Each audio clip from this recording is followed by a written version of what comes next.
nastaghfiruhu wa na'udzubillahi min syururi anfusina wa min sayyiati a'malina may yahdihillahu fala mudhillalah wa min yudhlil fala hadiyalah asyhadu la ilaha illallah wahdahu la syarikalah wa asyhadu anna muhammadan abduhu wa rasuluhu amma ba'du. Alhamdulillahirabbil alamin. Puji dan syukur kita panjatkan kehadirat Allah Subhanahu wa taala karena hari ini Allah izinkan kita untuk saling bersilaturahim dalam kajian ini dan forum yang isinya adalah orang-orang pembelajar tentunya insya Allah ya, karena kalau nggak belajar nggak akan mungkin hadir di Zoom ini kan, pasti skip deh, lebih baik rebahan atau lebih baik melakukan aktivitas lainnya yang katanya di bulan Ramadan ini saum juga tidur juga ibadah ya, jadi lebih baik tidur gitu. Tapi pagi ini kita sama-sama untuk hadir di sini, semoga Allah ridho, semoga ayah bunda, mas, mbak yang hadir juga semakin percaya bahwa Allah yang akan menolong kita di setiap langkah kehidupan kita. Dan Ramadan adalah momentum kita untuk meningkatkan level keyakinan itu. Salawat serta salam semoga curah pada junjungan kita Nabi Agung Muhammad SAW. Yang karena semangat beliau kita bisa merasakan indahnya hidup dalam Islam.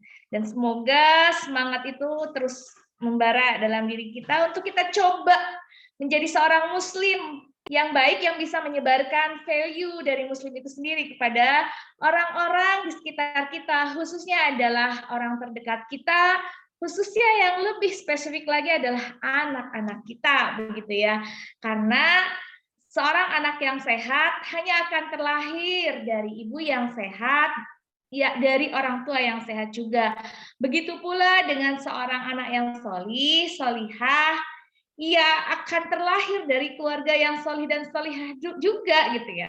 Walaupun dalam perjalanannya mungkin dia akan keliling-keliling dulu menjadi anak yang nggak solih dulu gitu ya. Ya kalau kita ingat kisah almarhum Uje yang sangat menginspirasi ya.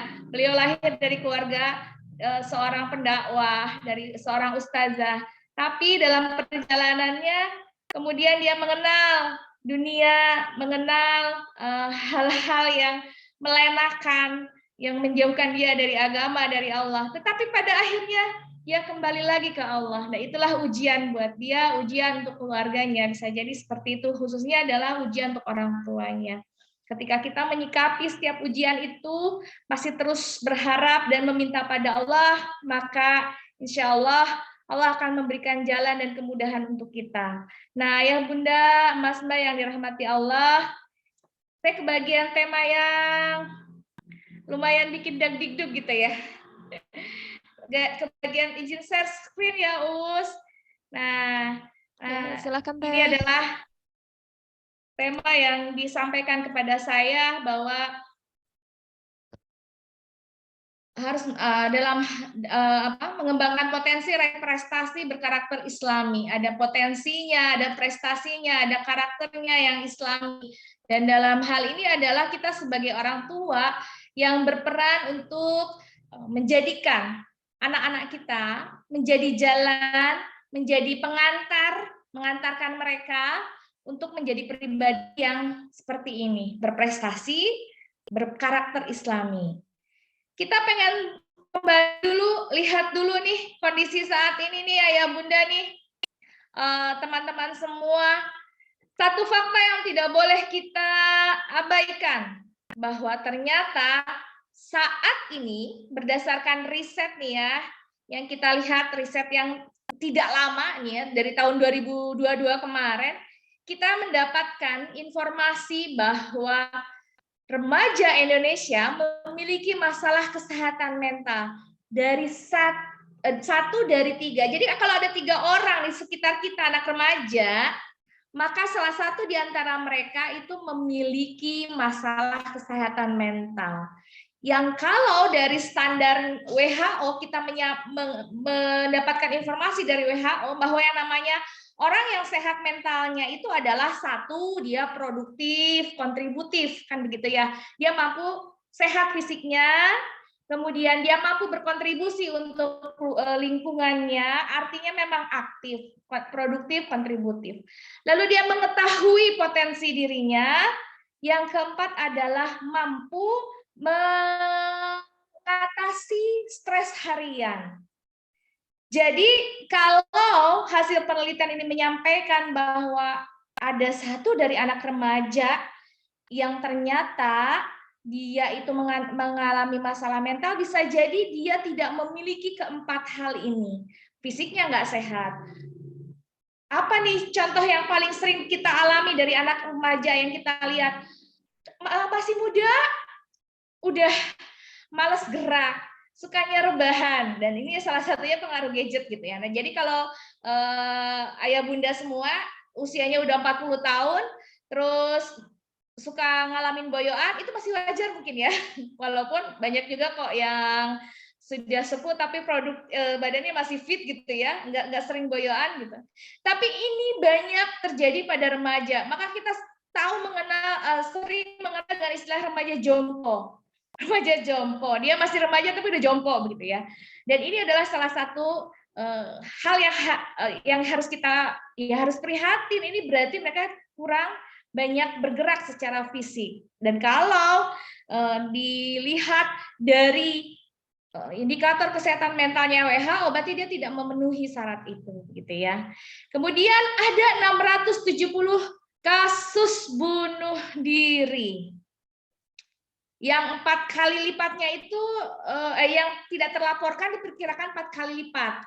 Dan yang berupa percobaan bunuh diri 7 kali lipat. Artinya apa? Banyak anak-anak remaja yang dia berusaha untuk membunuh dirinya dengan apapun yang ada di sekitar dia. Entah itu pisau, entah itu meminum cairan racun ya, obat nyamuk tuh ya, saya mau nyebut merek nih, nggak jadi. Obat nyamuk yang sering ada di sekitar kita kan seperti itu ya. Nah ini jangan salah, dengan tayangan-tayangan di gadget mereka, itu seolah-olah memberikan informasi ya pada mereka.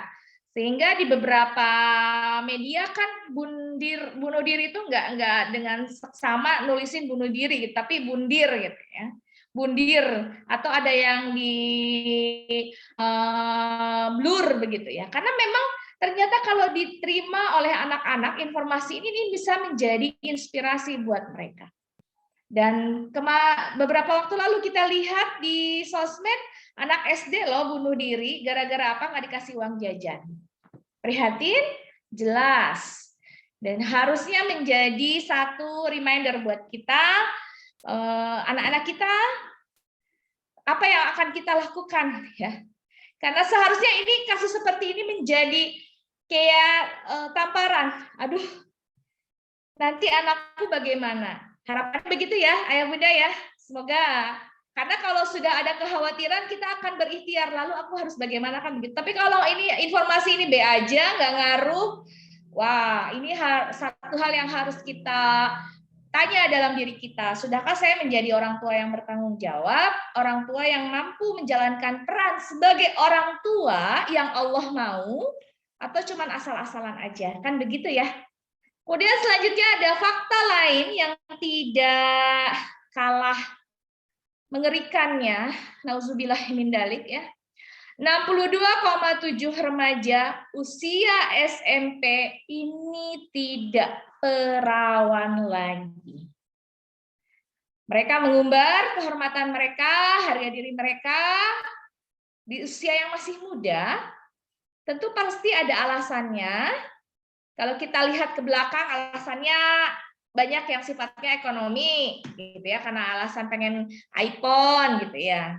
Kalau kita lihat kan seperti itu ya, tapi jauh dari itu ternyata ada kaitannya dengan peran ayah dalam pengasuhan. Ayahnya ada apa enggak sih?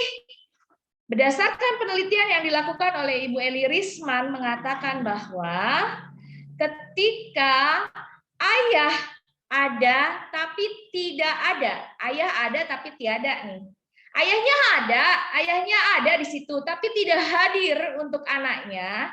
Ayahnya asik dengan hobinya sendiri, ayahnya asik dengan permainan, dengan dunianya sendiri. Dia tidak ikut serta dalam bersama bunda dalam mengasuh atau tidak memahami anaknya, bahkan ini akan menyebabkan anak kehilangan ayah atau father hunger, kayak lapar gitu ya.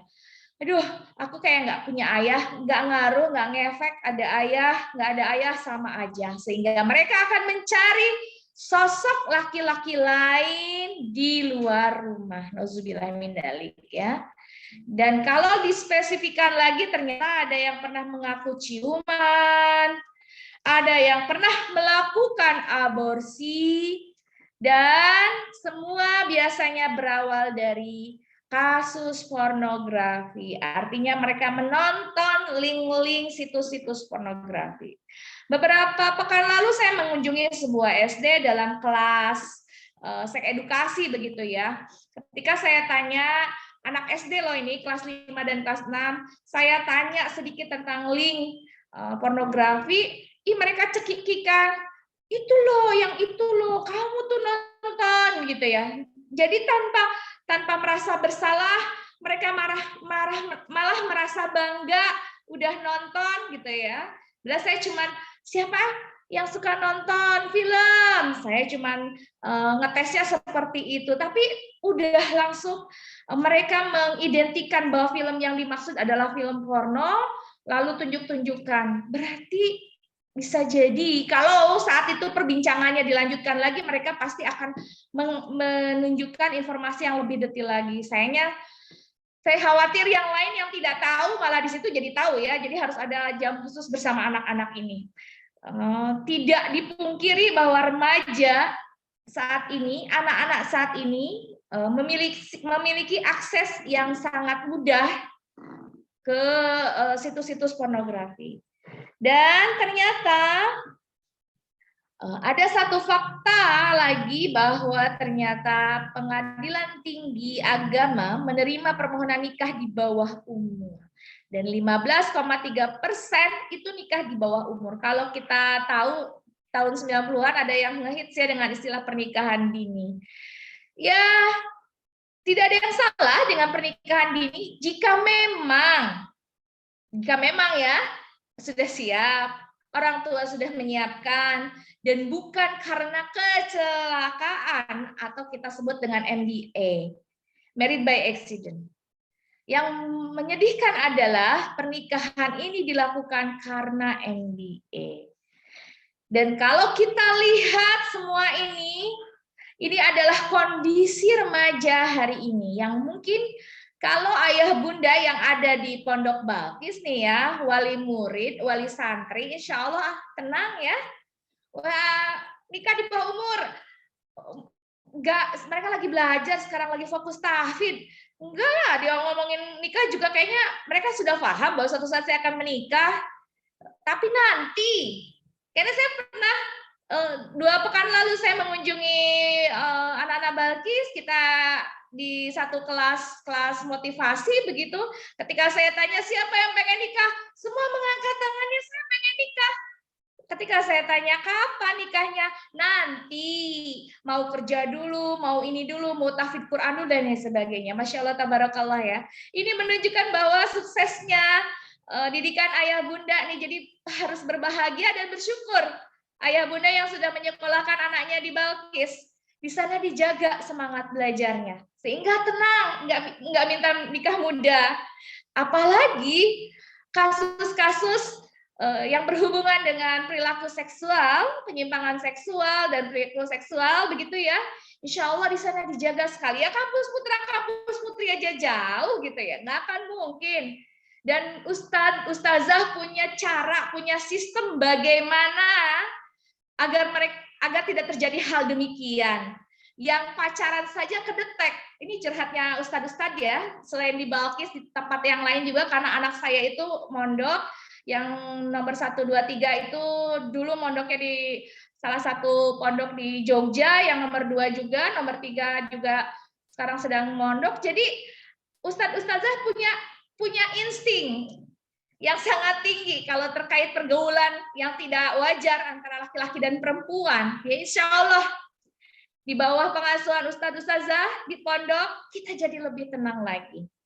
Lalu bagaimana dengan kasus bunuh diri? Insya Allah ini juga tidak akan terjadi ya. Semoga ya Allah jaga kita karena jauh dari hal-hal yang menyebabkan mereka untuk berpikir ke arah sana. Karena biasanya begini, bunuh diri itu nggak datang dengan sendirinya. Bunuh diri itu nggak ujuk-ujuk. Dia kemudian putus asa, lalu saya mau bunuh diri. Enggak. Pasti itu adalah akumulasi dari ketidakkuatan dia, tidak kuatnya dia menghadapi lingkungan, menghadapi kenyataan, menghadapi depresi, stres yang terus-terusan gitu ya, sehingga ada lintasan pikiran bunuh diri karena melihat teman, melihat informasi di luar sana. Gitu. Tapi kalau bersih lingkungannya, insya Allah tidak. Kemudian bagaimana dengan masalah mental? Insya Allah anak-anak dekat sekali dengan Al-Quran. Biasanya diawali dengan mindset yang tidak baik, yang negatif thinking kah, yang negatif thinkingnya bukan hanya makhluk tapi juga pada Allah, begitu ya. Sehingga membuat mereka akhirnya terjebak dalam kondisi yang tidak sehat secara pikiran, ya, dan itu mendorong mereka untuk punya penyakit mental yang insecure lah, kalau anak sekarang bilangnya seperti itu ya, yang tidak percaya diri lah. Dan ini insya Allah kalau di pondok, khususnya di Balkis, akan dikuatkan agar mereka percaya diri, akan diingatkan agar mereka untuk selalu dekat dengan Allah. Dan Allah akan menjaga mereka karena mereka menjaga kalam-kalam Allah. Nah, ini ayah bunda semua sebagai pemantik bahwa ternyata tugas kita sebagai orang tua itu panjang banget ya. Iyalah, banyak banget. Kok rasa-rasanya jadi mikir, kita sanggup nggak ya jadi orang tua? Alhamdulillah kalau ada lintasan pikiran demikian, tetapi segera blokir dengan satu pernyataan dari kita bahwa insya Allah saya sanggup karena ada Allah yang akan membersamai kita. Maka jangan pernah berhenti untuk minta tolong sama Allah. Mari kita lihat kewajiban kita sebagai orang tua. Kita sebagai orang tua nih, tugas utamanya cuman ini. Visinya itu cuman ini. Kewajiban kita adalah memelihara diri kita sendiri dan keluarga kita dari api neraka.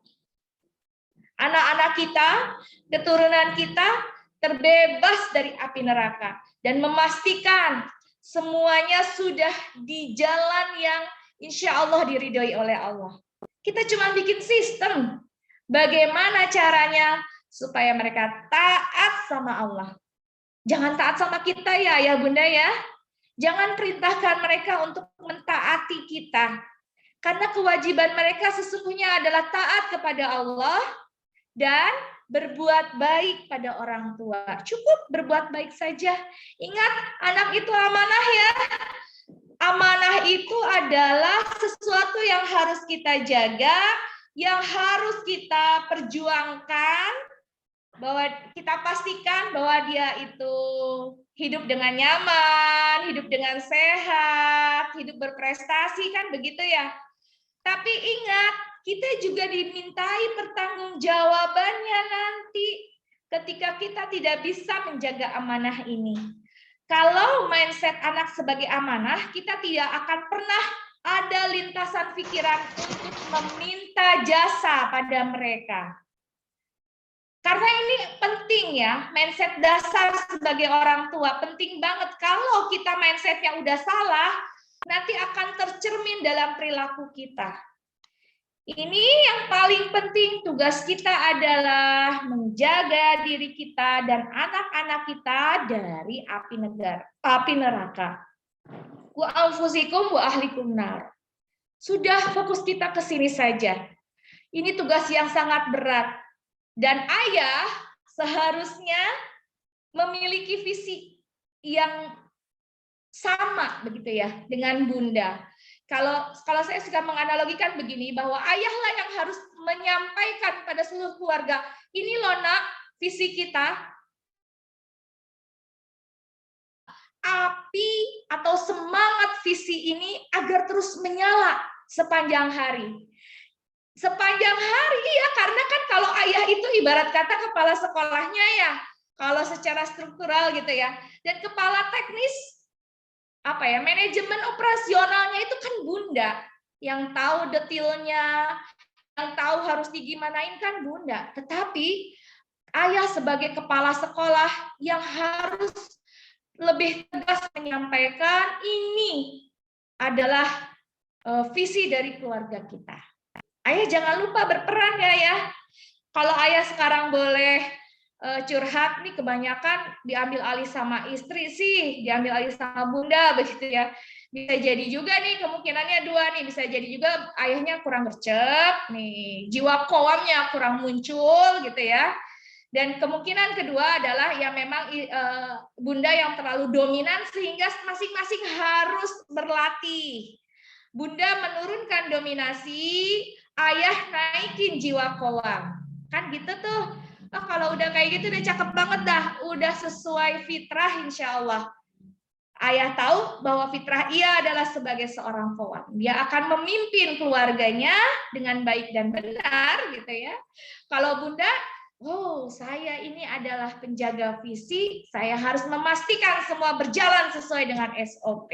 Maka akan tercipta keluarga yang kompak. Satu hati, satu visi, beribu mimpi. Anak-anak nggak akan puyeng melihat ayah bundanya kalau udah kompak, karena pengasuhan, pola asuh atau parenting yang baik harus didahului dulu oleh ayah bundanya yang kompak dan asik, ya. Nah, ini adalah berbagai macam cara dari beberapa imam yang bisa kita untuk reminder kita begitu ya, bahwa ternyata cara untuk terhindar dari api neraka itu banyak. Kalau menurut Abdullah bin Abbas, lakukan ketaatan, hindari maksiat, biasakan zikir. Ini bisa kita lakukan. Mana yang paling pas untuk diri kita dan keluarga kita? Menurut Imam Qatadah, bertakwalah kepada Allah. Jauhi maksiat. Atur keluarga dengan perintah Allah. Balik lagi ke Allah. Menurut Imam At-Tabari, lakukan apapun demi ketaatan. Ajari keluargamu melakukan ketaatan agar terhindar dari neraka. Oh, taat sama Allah agar kita terhindar dari neraka. Anjurannya itu terhindar dari neraka loh ya, lebih tegas dari masuk surga agar kamu masuk surga. Tidak. Bukan itu, karena kita itu akan masuk surga ya, cuman ada yang mau mampir dulu ke neraka, ada yang langsung itu masuk kan begitu ya. Nah, kita pengennya kan langsung masuk surga, berarti harus melakukan ketaatan. Tegas, nggak mau mampir neraka dulu, langsung masuk surga. Tinggalkan kemaksiatan dan laksanakan ketaatan, kondisikan keluarga melakukan hal itu. Bertakwalah pada Allah dan perintahkan keluargamu juga bertakwa. Hanya satu kata kuncinya, bahwa menghindarkan diri dari neraka itu adalah takwa. Kalau kita tahu, takwa itu adalah mematuhi, ya definisi zaman SD gitu ya. Ya, mematuhi aturan Allah, menjauhi larangan Allah, begitu kan ya. Takwa itu sesungguhnya ya seperti itu. Udah nggak bisa nggak boleh ya, setengah-setengah aja deh aturannya, gitu ya. Kulitnya aja nggak apa-apa, padahal sama-sama babi gitu ya. Kulitnya aja yang dimakan nggak apa-apa deh, dagingnya jangan. Ya nggak bisa seperti itu, haram ya haram. Berarti nggak boleh kita makan, kan seperti itu harusnya tegas, hitam atau putih, nggak ada abu-abu. Dan itu juga yang harus kita recheck satu persatu dari keluarga kita ya Bunda ya.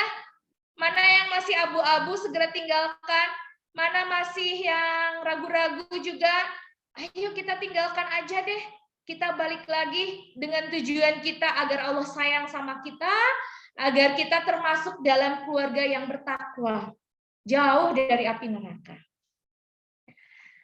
Kita lihat apa sih sesungguhnya permasalahan yang sering terjadi dalam pengasuhan berdasarkan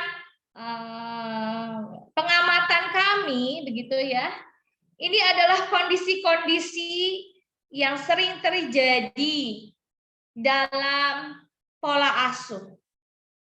Ada orang tua yang terlalu menuruti anaknya karena bagi dia bahasa cinta dia pada anak, sayang itu adalah ngikutin maunya anak. Atau kita istilahkan dengan permisif. Apapun deh pokoknya boleh, mau ini mau itu silahkan. Apakah itu sayang? Beneran gitu itu sayang? Anak 5 tahun pengen beli mobil, pengen mengendarai mobil, lalu orang tuanya membolehkan. Apakah itu sayang? Yang jelas-jelas itu membahayakan untuk dirinya. Apakah itu juga bisa kita kategorikan bahwa itu adalah orang tua yang menyayangi anaknya? Kan tidak. Ya kan? Sayang itu bukan berarti memperbolehkan semua yang dia mau, dia minta terus diturutin. Kan seperti itu ya. Tapi kenyataannya ada orang tua yang seperti ini. Yang kedua adalah orang tua yang terlalu mengekang. Ini nggak boleh, itu nggak boleh. Katanya bahasa cintanya adalah, ya itu bahasa cinta dia. Ini nggak boleh, pokoknya serba nggak boleh. Ngekang banget, ngekang. Sehingga anak-anak banyak yang mengalami mental illness di usia SMA, yang kalau digali lagi, ternyata salah satu sebabnya adalah serba nggak boleh sama orang tuanya. Saya punya pengalaman berhadapan dengan salah satu anak SMA ya, lulusan SMA yang seperti ini. Jadi dia itu anak tunggal dan didiagnosa depresi berat. Ketika ditanya, ngobrol, baru dipantik sedikit ngobrol, dia bilang, saya cuma bertanya, gimana, kamu sayang nggak sama ibu sama ayah? Aku nggak sayang sama ibu dan ayah, soalnya ibu ayah tuh melarang aku mau nonton aja nggak boleh, aku mau main sama anakku, aku nggak boleh, semuanya serba nggak boleh, aku bingung harus gimana. Itu bisa menyebabkan, di anak itu dirawat di rumah sakit bagian jiwa ya, di rumah sakit jiwa gitu, di bangsal jiwa gitu ya, itu penyebabnya ganjelan dia yang terbesar. Dia merasa ayah ibunya terlalu mengekang. Kemudian yang ketiga adalah orang tua yang tidak terlibat dalam pengasuhan. Semoga ya Bunda kenal ya siapa anaknya, bagaimana kondisinya saat ini, kenal dan paham. Ternyata nggak cukup kenal saja untuk bisa hadir dalam pengasuhan, tetapi harus paham. Kalau paham itu ketika kita ditanya mampu menyebutkan secara detail dan menyeluruh. Ayah, Bunda, anaknya lagi di Balkis ya? Iya. Bagaimana kondisinya sekarang? Baik, enggak seperti itu. Tapi ada kalimat-kalimat tambahan. Kemarin sih waktu nelfon dia kok kayaknya rada-rada sedih ya. Soalnya nilainya turun, misalkan seperti itu. Atau soalnya dia bilang hafalannya itu enggak sesuai target. Terus dari kata-katanya yang saya dengar ada rasa yang enggak, ada kegelisahan. Bunda mampu menerjemahkan itu walaupun itu sebatas asumsi ya. Perlu di-recheck lagi pada orang tersebut, pada anak kita. Perlu divalidasi, benar enggak kamu tuh khawatir, benar enggak kamu tuh takut, kan seperti itu ya. Jadi bisa menjadi sebuah kesimpulan yang sesuai dengan kenyataan. Jangan hanya sebatas asumsi kita saja, bisa jadi salah kan begitu. Nah, ketika ayah dan bunda tidak terlibat dalam pengasuhan, tidak hadir utuh, tidak sadar penuh, maka tidak mampu menyebutkan karakter yang spesifik, ekspresi yang tidak biasa dari anak-anak. Dan sayangnya, banyak orang tua yang seperti ini. Semoga kita dihindarkan oleh Allah dari kondisi seperti ini ya. Semoga kita betul-betul mampu menjadi orang tua yang paham seperti apa anak kita. Kemudian selanjutnya adalah komunikasi yang toksik. Yang bagaimana ya komunikasi yang toksik itu? kita memang harus berhati-hati ya dalam menyampaikan kalimat toksik ini. Jangan sampai gini. Ada dua kondisi.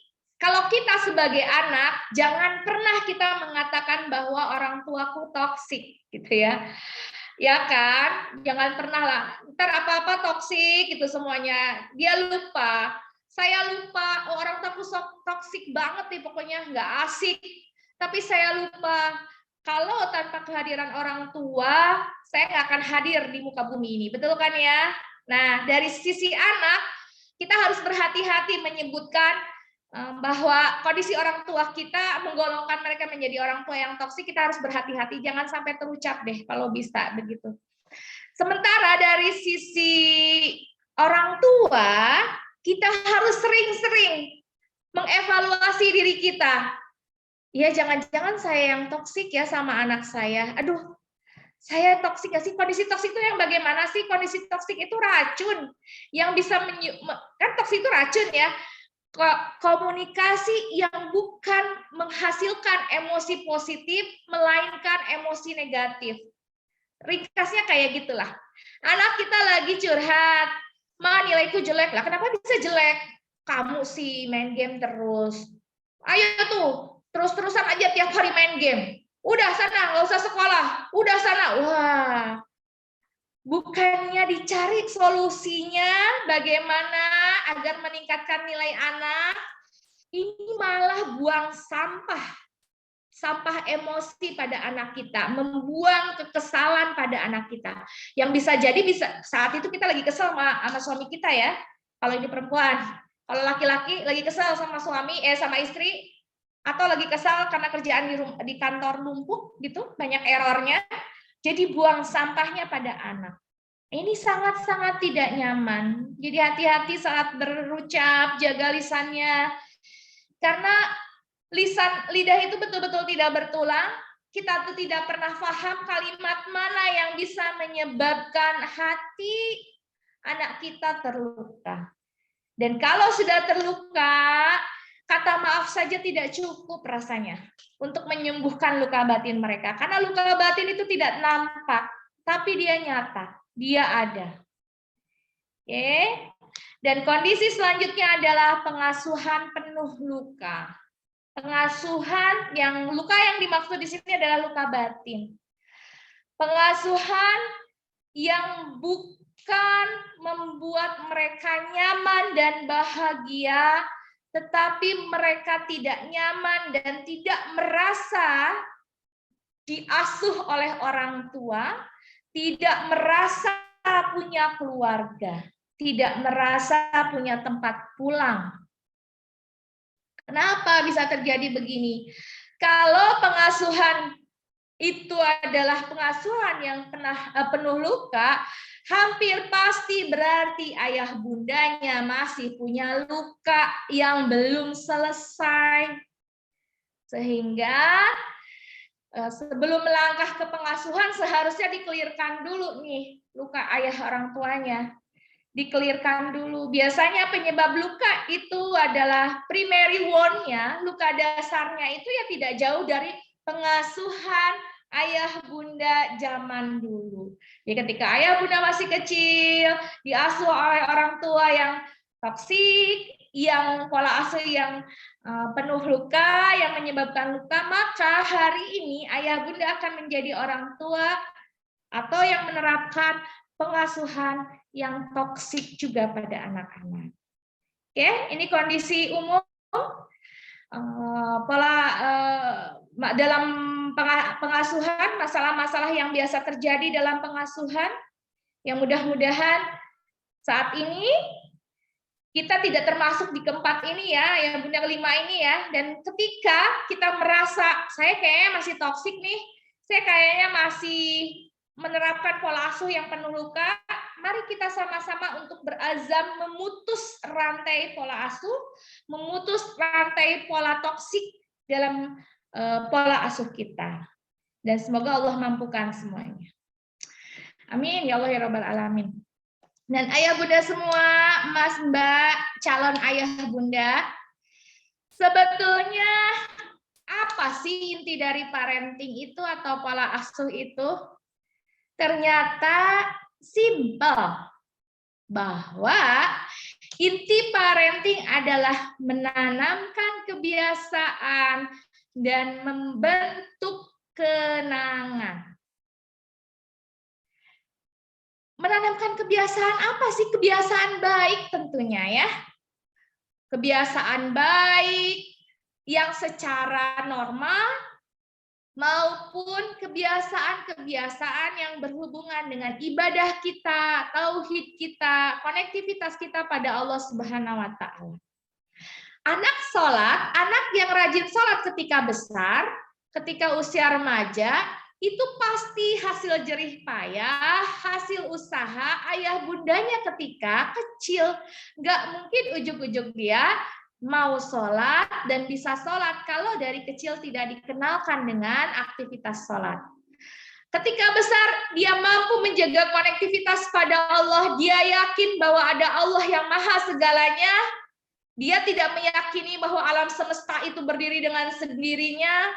Ada istilah mestakung gitu, kalau dia berhasil ya mestakung nih, semesta mendukung gitu. Dia nggak punya mindset kayak gitu.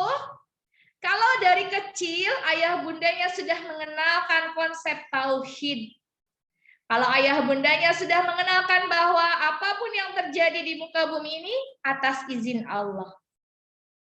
Saya yakin pesan-pesan seperti ini kalau kita tanamkan, kita afirmasi, kita reminder, kita ingatkan pada anak kita sejak kecil, ketika dia besar dia akan selalu ingat. Itu adalah sebuah kebiasaan baik yang harus kita mulai ya, dari awal, dari sejak dalam kandungan. Dan membentuk kenangan-kenangan yang seperti apa? Kenangan yang baik harapannya, kenangan yang positif, kenangan yang penuh cinta. Ketika ia mengingat peristiwa itu, yang hadir adalah rasa bersyukur pada Allah Subhanahu wa taala. Alhamdulillah Umi Abi yang baik. Terima kasih ya Allah.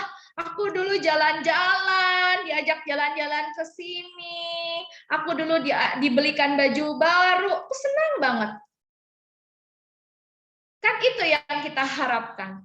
Ada serangkaian peristiwa positif yang selalu diingat oleh anak. Yang kita khawatirkan adalah dalam pola asuh kita, kebalikannya. Kita tidak berhasil menanamkan kebiasaan baik, dan kita tidak berhasil membuat kenangan yang positif, membuat kenangan yang baik untuk mereka. Kita lupa, setiap saat kita malah membentak, malah nyinyir, malah tidak percaya pada anak kita. Nggak pernah diajarin caranya bilang permisi, caranya bilang maaf, caranya bilang terima kasih. Kita nggak pernah tuh ngajarin kayak gitu, boro-boro ngajarin baca Al-Fatihah gitu kan. Biasanya kan kalau dia dari norma sosial, kita ajarin yang baik-baik, insya Allah kita juga pasti mampu atau membiasakan dia untuk ngajarin baca Quran, kan begitu ya, insya Allah kebiasaannya begitu kan, nggak baca Qurannya dulu, normanya juga ikut semuanya. Tapi kalau kita abai, kita nggak ngajarin norma, apalagi ngajarin Quran, maka nggak juga biasanya tuh. Bagaimana mau membentuk kebiasaan yang positif? Bagaimana mau membentuk kenangan yang positif juga? Aku dulu diajarin ngaji sama umiku. Aku dulu diajarin Al-Fatihah sama abiku. Aku dulu sholat bareng loh, tarawih bareng loh ketika Ramadan. Itu akan selalu terbentuk kenangan itu ketika kelak mereka akan dewasa. Kalau yang sehari-hari dirasakan oleh mereka adalah berantem, melulu umi abinya, ayah bundanya, saya yakin kenangan ini juga akan selalu ada dalam pikiran mereka ketika mereka besar, sehingga menyebabkan mereka takut untuk menikah. Jadi kalau hari ini saya mendapati kenyataan bahwa biodata akhwat yang masuk ke meja kami, begitu akhwat-akhwat yang siap menikah itu jauh lebih banyak dibandingkan profil ikhwan-ikhwan yang mau menikah. Karena bisa jadi kenangan yang sudah dibentuk oleh ayah bundanya adalah kenangan yang tidak nyaman tentang pernikahan, yang tidak baik tentang pernikahan. Tapi kalau ayah bunda di sini semua berencana nanti memasukkan anaknya ke pondok, ke Balkis, insya Allah kenangan indah itu akan terukir di pondok itu. Walaupun mereka sering menyebutnya dengan pesantren suci, bukan pesantren, sepenjara suci ya. Rada-rada gimana gitu ya dengarnya juga, kok penjara tapi kok suci. Oh, itu ternyata adalah ungkapan hati mereka. Di sini tuh saya kayak ngerasa di penjara di pondok itu, nggak bisa kemana-mana. Tapi di sini saya menemukan siapa saya, siapa Tuhan saya, siapa teman-teman saya, siapa keluarga saya. Akan ada banyak kenangan demi kenangan yang mereka ukir di dalam pondok pesantren. Kemarin saya sempat berinteraksi dengan santri putra yang dia dari daerah Palu ya. Beliau menyampaikan bahwa apa cita-citamu? Kamu nanti mau nikah enggak? Iya, saya nanti mau menikah. Saya mau menjadi ayah yang baik. Saya yakin ia juga melihat sosok ayah yang baik di rumahnya. Ia melihat sosok ayah yang baik di pondok. Itu Masya Allah, tabarakallah, keren sekali. Ketika seorang anak SMA ya, saya bertanya pada anak SMA laki-laki tuh, saya lupa namanya siapa ya, pokoknya ada gitu. Dia itu yang dari Palu ya. Dia menyampaikan, saya mau nikah, katanya. Saya mau jadi seorang ayah yang baik. Keren sekali. Artinya orang tua bersyukur, boleh berbangga, tapi jangan ujub ya. Pondok juga boleh bersyukur. Mindset anak-anaknya ternyata sudah benar. Karena gini hari ini saya mendapati anak usia nikah 25 tahun begitu ya, yang belum mengagendakan mereka menikah dalam agenda hidup mereka. Jadi ketika ditanya kapan kamu menikah, nggak tahu lah kapan aja. Saya yakin banyak luka ini ya, harus ngobrol. Kenapa? Kok kamu menunda pernikahan? Padahal bagi kita yang sudah menjalani pernikahan, apalagi pengantin baru, pasti akan mengatakan, waduh nikah itu rugi. Kenapa rugi? Kenapa nggak dari dulu-dulu? Akan ada banyak keindahan. Nah, ayah bunda, mas mbak, kenangan inilah yang harus kita ukir terus dalam jiwa anak-anak kita. Kenangan positif tentunya ya, jangan kenangan negatif. Kalau sekiranya dari 0 sampai 8 tahun kita sudah membentuk kenangan negatif pada anak-anak, saatnya kita bertaubat pada Allah, memohon ampun. Dan mari kita berubah, dan salah satu cara untuk merubah diri kita adalah dengan terus mencari ilmu. Bagaimana jika kondisi rumah itu tadi tidak kondusif ya? Rumah atau keluarga tidak bisa sempurna menanamkan kebiasaan baik dan membentuk kenangan positif. Ini satu pembelaan dari orang tua, biasanya karena kita sibuk, tidak 24 jam mendampingi anak, karena kita fokus cari uang, begitu ya. Ya, ini adalah pembelaan dari kita sebetulnya. Sebetulnya kita mampu, insya Allah mampukan kita agar bisa tetap seimbang. Peran kita sebagai orang tua yang menjamin kehidupan anak-anak kita, artinya mencari uang, mencari nafkah. Bagi ayah nih ya, mencari nafkah untuk anak-anak dan istri, insya Allah masih tetap bisa kok jadi ayah yang baik juga untuk mereka. Tapi kalau ayahnya mau, bunda juga sama. Ketika bunda sudah riuh dengan kerjaan-kerjaan domestik yang nggak akan pernah ada selesainya, ayah bunda juga bisa tetap hadir di setiap momen yang dibutuhkan oleh anak, membersamai mereka ketika mereka menjelang akil balik, ngobrol tentang dunia ibu. Nanti kamu bakal jadi ibu, nanti kamu bakal hamil. Itu kan biasanya fase peralihan usia SMP itu begitu ya. Fase peralihan usia SD ke SMP, usia akil balik itu mereka membutuhkan banyak informasi tentang perubahan-perubahan fisik. Sehingga harusnya seks edukasi itu sudah mulai dilakukan di dalam rumah oleh ayah bunda. Bukan oleh Google, bukan oleh Pak GPT AI gitu ya, kalau sekarang ganti dari Mbah Google ke GPT. Chat GPT, bukan oleh mereka, tetapi oleh kita orang tuanya. Karena ada satu hal yang tidak bisa digantikan, yaitu rasa. Ketika mereka mampu mencari informasi dari Mbah Google, dari chat-chat apapun itulah, mereka tidak mendapatkan rasa. Ketika ngobrol sama ayah bundanya, ada rasa yang terkoneksi. Ada rasa nyaman, rasa bahagia, rasa tenang, perasaan bahagia diperhatikan oleh ayah bundanya. Sehingga seharusnya ayah bunda mampu hadir.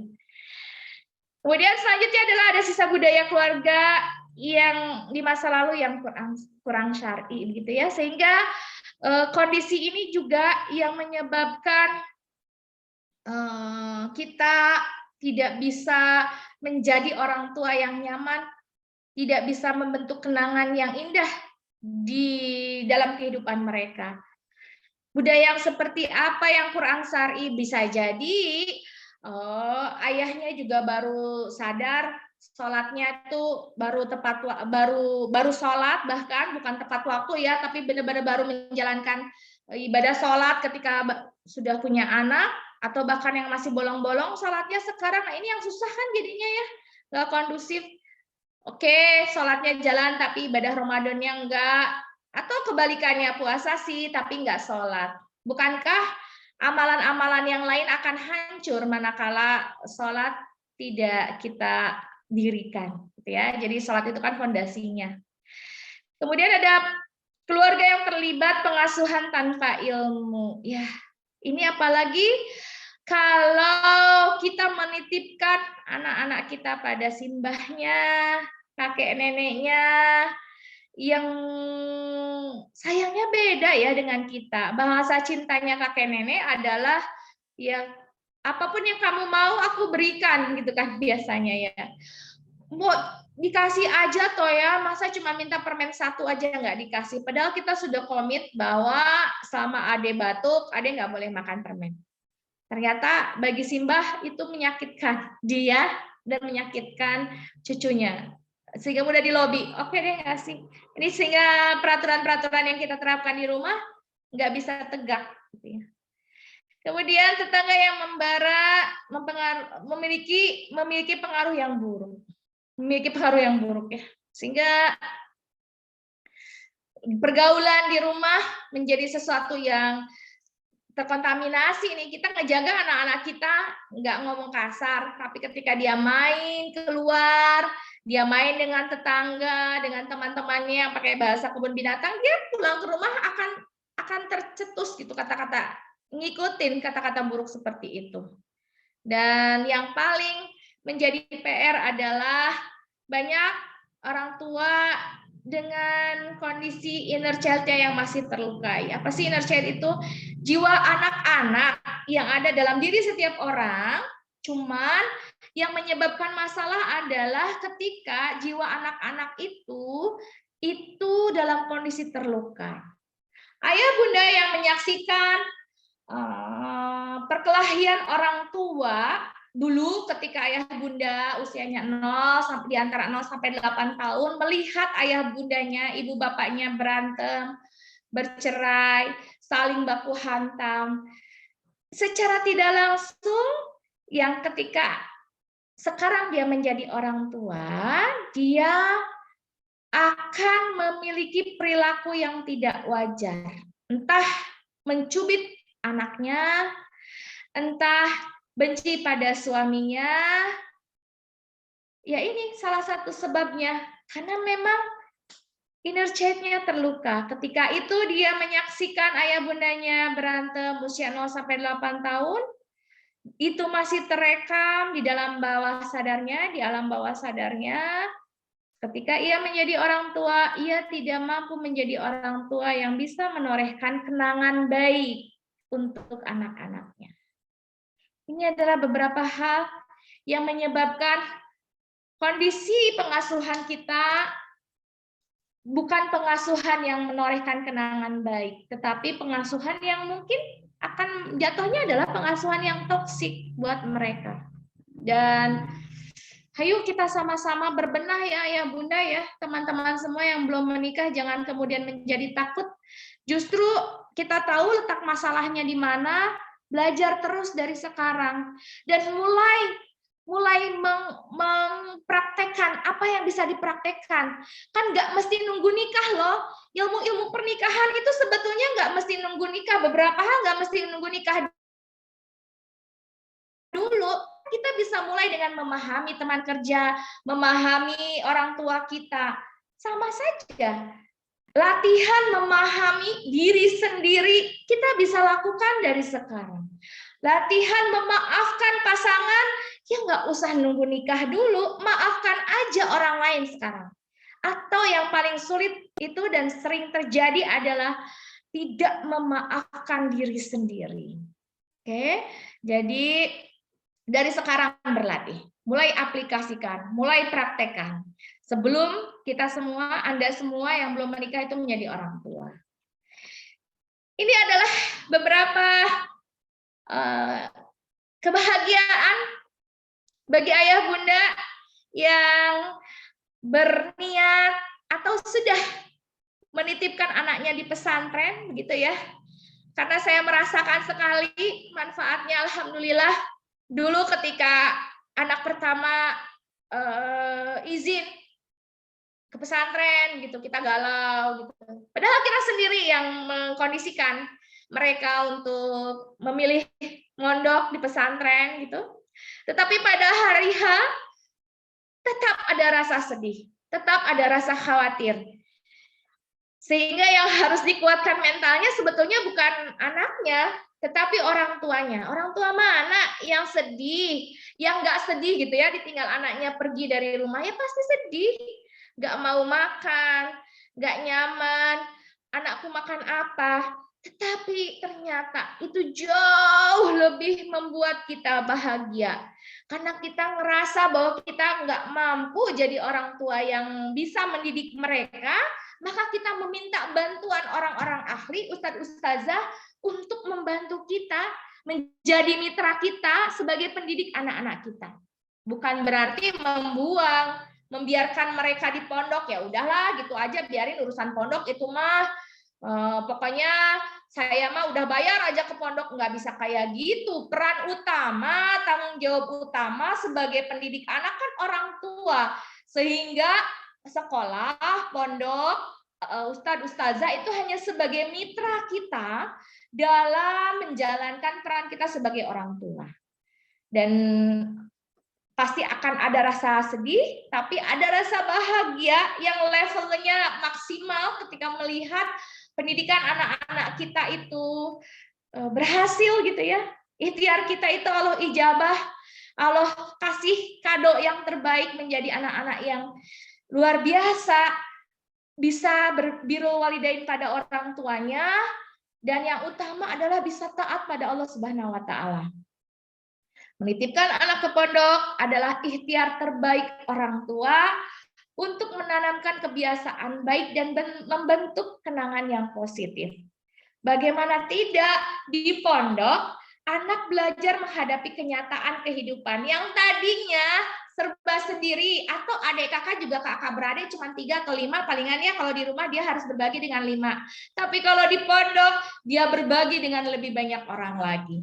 Di pondok dia lebih memahami berbagai macam karakter, belum lagi kalau dari luar Jawa, budaya yang berbeda, suku yang berbeda.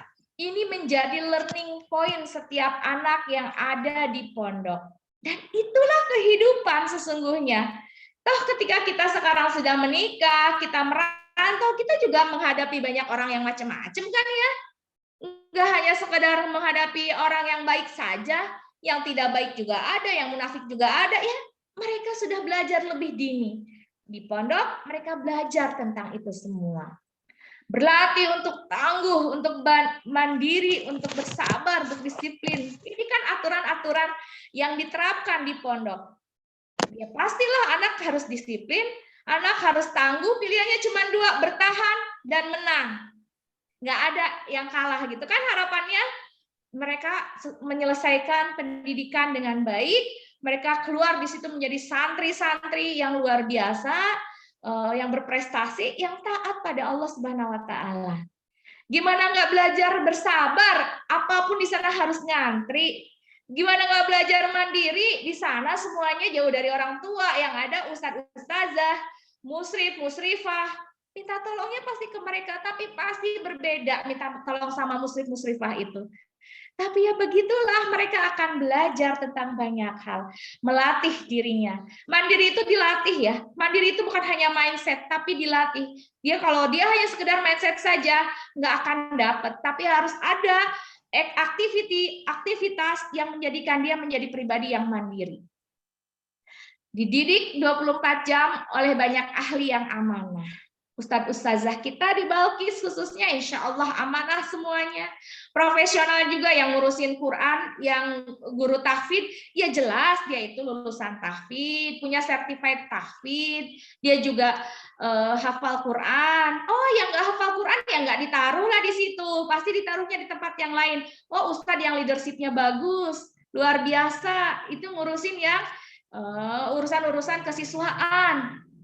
Pasti ada pengaturan-pengaturan seperti itu sehingga anak mendapatkan pelayanan yang nyaman, anak mendapatkan keluarga baru yang bisa jadi melebihi keluarga yang ada di rumah, gitu ya.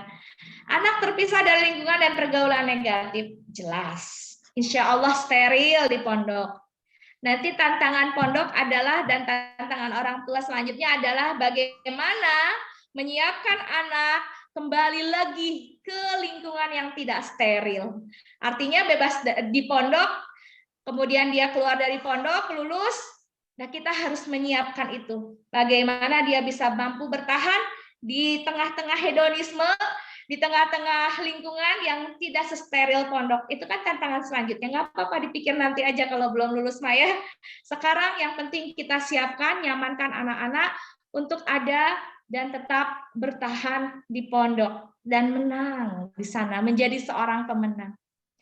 Anak akan dibiasakan beramal solih, mendoakan dan didoakan. Kalau didoakan kita nih ya, insya Allah kita mendoakan anak-anak kita yang di pondok. Tapi kebiasaan mendoakan itu yang agak sulit. Ketika di pondok kita diingatkan, ayo kita doakan orang tua kita, ayo kita doakan orang-orang solih, ayo kita doakan kakek nenek kita, orang-orang yang memang penting sekali dalam hidup kita. Ustadz Ustazah akan sering sekali mengingatkan itu. Mereka akan ada waktu khusus untuk berdoa setelah selesai sholat atau di waktu-waktu lain, sehingga terbiasa untuk berdoa. Konektivitasnya pada Allah akan terjaga.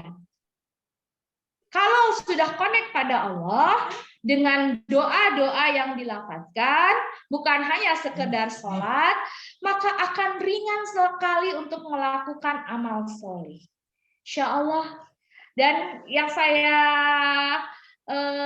senang gitu ya ketika pertama mengunjungi Balkis adalah begitu turun dari mobil sudah langsung disambut, disalamin oleh santri-santrinya. Ini luar biasa loh, ini adab loh, ini akhlak yang baik, disapa, senyum, itu mereka sudah punya senyum, sapa, salam, terus mereka mempersilahkan mau ke siapa, mau kemana, atau ada perlu apa, terus kita dianterin. Itu luar biasa. Mau ikhwan maupun akhwat sama, menyambut dengan full senyum.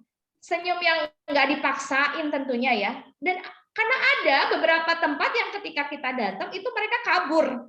Kayak nggak berani menghadapi tamu gitu ya, jangan salah. Gitu. Terus sembunyi, jangan salah. Memang ada yang seperti itu juga gitu ya. Tapi kita tidak menemukan itu di Balkis. Nah, ayah bunda semua, insya Allah kalau kita sudah yakin, mantap bahwa pesantren menjadi salah satu tempat kita untuk kita menitipkan anak-anak kita, maka insya Allah Allah akan berikan kemudahan. Allah akan berikan jalan. Allah akan berikan kekuatan pada kita untuk berpisah dengan anak-anak dan memberikan kekuatan pada anak untuk dia menjalani pendidikan selama di pondok. Ingat, ini adalah ikhtiar maksimal kita. Karena ini susah ya, susah sekali. Menitipkan anak di pondok, berpisah dengan anak itu sesuatu yang susah. Tapi kalau kita lihat manfaatnya, kita lihat tujuannya lagi ke depan, insya Allah akan berikan kemudahan. Allah akan berikan kemudahan, Allah akan jadikan, Allah akan jaga anak-anak kita menjadi seseorang yang dekat dengan Allah dan bermanfaat untuk sebanyak-banyaknya umat. Kalau kita khawatir, wajar, sebagai ibu, sebagai orang tua khawatir, itu wajar. Tapi satu hal yang harus kita ingat, kenapa kita harus khawatir? Kenapa kita harus takut anak kita di pondok, sementara anak-anak kita akan dijaga oleh Allah? Mereka sedang menjaga kalam Allah, Allah akan menjaganya. Sehingga kekhawatiran itu seharusnya mampu menjadi rangkaian doa yang selalu kita panjatkan pada Allah Subhanahu wa Ta'ala. Nah, Ayah Bunda, ayo dari sekarang kita mulai berbenah ya. Saya belum punya anak yang mau dititip di pondok teh, baru nanti SMP, it's okay, nggak apa-apa. Tetapi semoga ini menjadi cita-cita nantinya. Atau saya mau di rumah aja, nggak akan dititipkan di pesantren, insya Allah karena saya mampu. Boleh, silahkan. Yang paling penting dari ini adalah dimanapun ayah bunda mau menyekolahkan anak, mau dititipkan di mana atau mau tetap di rumah, itu nggak masalah. Yang penting adalah hadir utuh, sadar penuh dalam setiap episode kehidupan yang dihadapi oleh anak-anak kita. Jangan pernah abai, jangan pernah tidak hadir. Rasanya sayang loh ayah bunda kalau nggak hadir. Nggak tahu anak kita lagi fasenya putus asa, kita nggak tahu, nggak paham, kita taunya dari orang lain, sedih sekali. Jangan sampai ya bunda mengalami itu.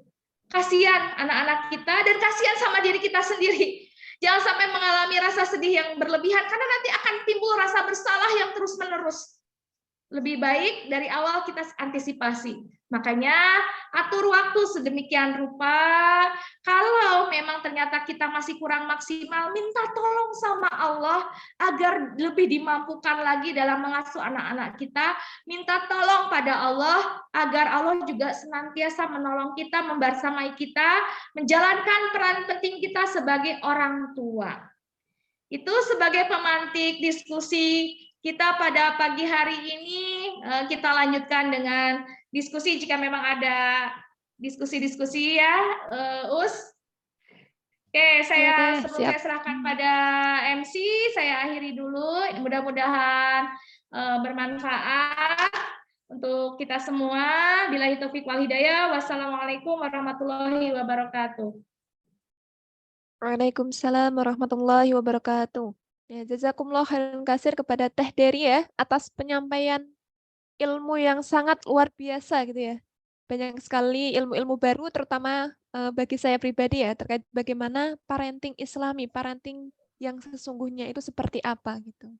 Nah, agar lebih detail lagi terkait penjelasannya, lebih paham lagi, kita akan coba buka sesi diskusi tanya jawab.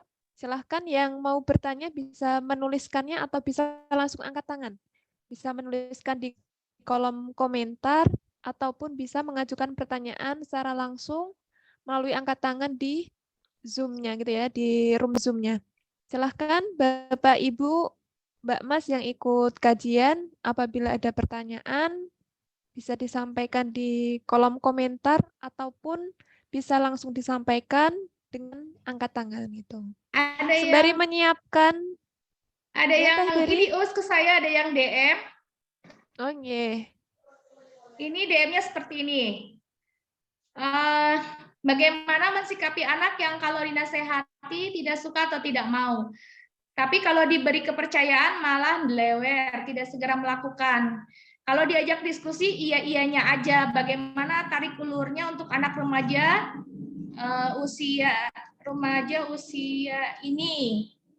Anak ini selalu ingin dibiarkan apa yang diinginkannya, padahal terkadang melakukan sesuatu yang tidak baik. Banyak serba salahnya. Gimana solusinya? Ini anak laki-laki ada apa perempuan ya? Karena penanganannya tentu akan berbeda ya usia. Kalau memang ini adalah anak remaja SMA ya, anak remaja SMA ya. Oh, SMA-nya. Ya, tapi tidak tahu laki-laki atau perempuan ya.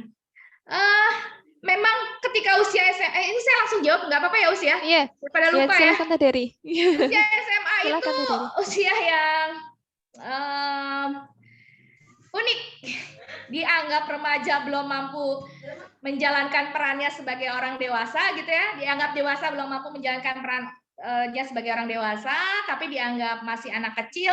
Enggak juga, secara biologis dia kan sudah besar gitu. Ada beberapa hal yang akan bisa kita lihat dari sini ya. Poin pertama adalah bagaimana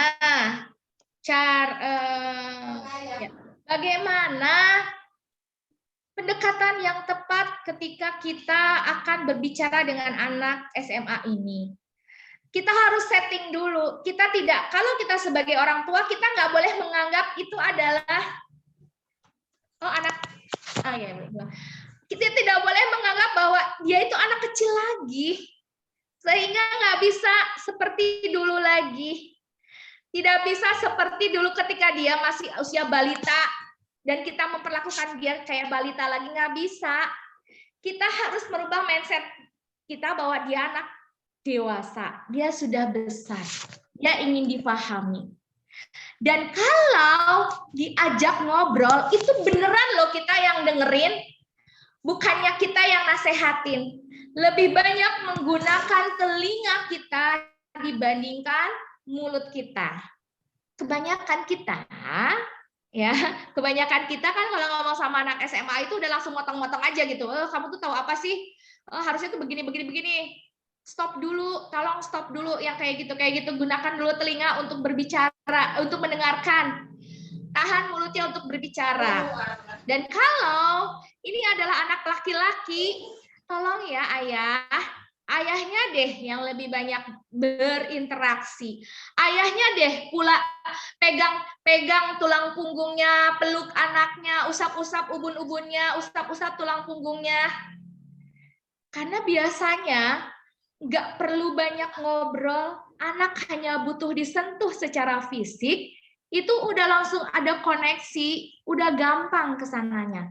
Tapi titik sentuhnya dulu yang harus dicari dan kita harus nyari terus, jangan putus asa. Oke, ngomongin game, masuk nggak nih kalau ngomongin game? Oh enggak, karena anaknya nggak bisa main game. Oke, pendekatan yang lain, ngomongin masalah otomotif, masuk nggak? Dan lain sebagainya. Sehingga pada satu titik kita nemu nih, oh kalau ngomongin kuliner kayaknya dia nyambung banget, nyaman banget. Proses komunikasi itu bisa nyaman kalau memang ada satu koneksi ya. Anak perempuan usia SMA, coba deh kita belajar skincare. Bunda-bunda semua coba belajar skincare kayak gini. Zaman sekarang tuh kayak apa sih? Ternyata skincare zaman sekarang tuh ada yang namanya serum, ada yang namanya toner, ada yang namanya macam-macam. Itu coba kita pelajari. Dan bisa jadi itu jadi bahan perbincangan untuk anak kita, untuk pintu masuk pertama agar dia nyaman, terus bisa ngomong yang lain. Atau ngomongin TikTok deh, anak laki-laki mau perempuan kayaknya zaman sekarang dia tahu tuh TikTok, yang nggak tahu kita. Coba kita cari informasi tentang TikTok tuh ada apa aja sih? Oh, TikTok tuh beda ya sama Facebook ya. Oke. Dari materi-materi itu sehingga kita bisa menemukan titik sentuh yang paling bisa membuat dia nyaman untuk berinteraksi dengan kita. Dan kalau ayah bunda menghadapi yang anak seperti ini dan masih kagok, jangan lupa ridho dulu ya dengan kondisi anak yang seperti ini, yang masih belum bisa dipercaya. Ya namanya juga anak SMA, namanya juga anak yang lagi belajar untuk menjadi seseorang yang dipercayai. Kan ada tahapannya.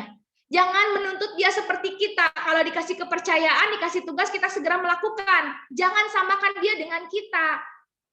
Kita harus mampu melatih dia, mentreatment dia, supaya memang dia menjadi pribadi yang amanah. Jadi saran saya, cari titik sentuhnya dulu. Mana yang paling nyaman? Bahasan apa yang paling nyaman ketika untuk berbincang? Yang kedua adalah ridho dengan kondisi ini. Insya Allah nanti Allah akan ngasih kemudahan kalau sudah ridho sama Allah. Ya Allah, Mbak Ridho, dengan kondisi anakku yang masih agak ada jarak, denganku, aku ridho, hamba mohon diberikan kemudahan untuk melakukan pendekatan pada anak hamba. Ya, karena kalau nggak ridho, pintunya semua jadi tertutup. Kalau kita nggak minta sama Allah, jadinya susah. Ya, ridho dulu deh dengan kondisi seperti ini. Gitu ya, Bun. Nanti boleh japri deh kalau Bunda masih pengen curhat. Nanti boleh japri saya. Gitu, Us. Ya, dari Masya Allah ya. Ini juga sudah banyak sekali pertanyaan yang masuk. Tapi sebelumnya ini ada sedikit informasi terkait dari teman-teman panitia PPDB Balkis. Sembari menunggu pertanyaan dan mungkin dari Teh Dery akan menyiapkan jawaban-jawaban dahsyatnya gitu ya. Kita berikan waktu dulu kepada tim PPDB. Kami persilahkan. Akan ada sedikit penayangan video dan juga nanti info singkat terkait alur pendaftarannya.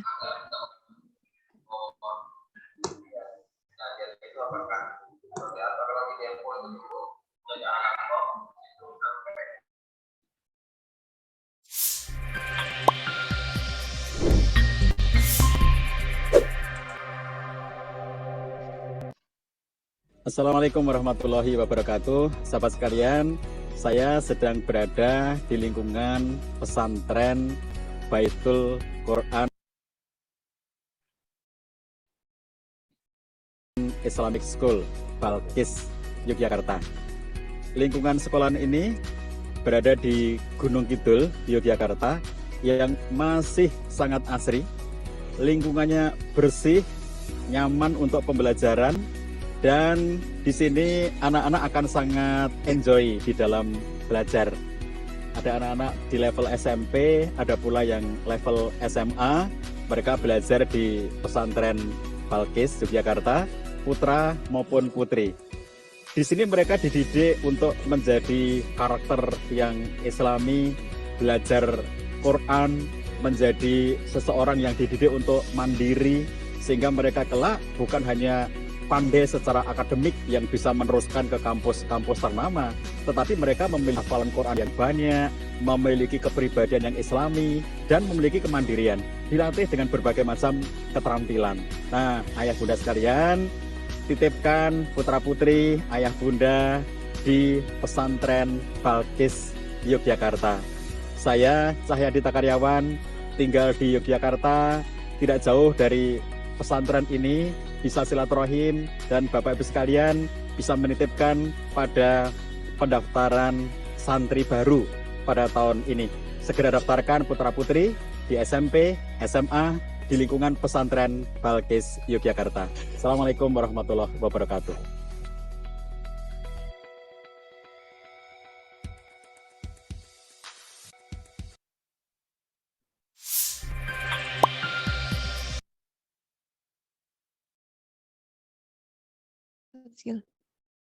Ya, sedikit biografi profil singkat ya dari Pondok Balkis. Nah, ini akan ada sedikit penyampaian dari tim PPDB. Selaku perwakilan ada Ustadz Hizkil. Kami persilahkan.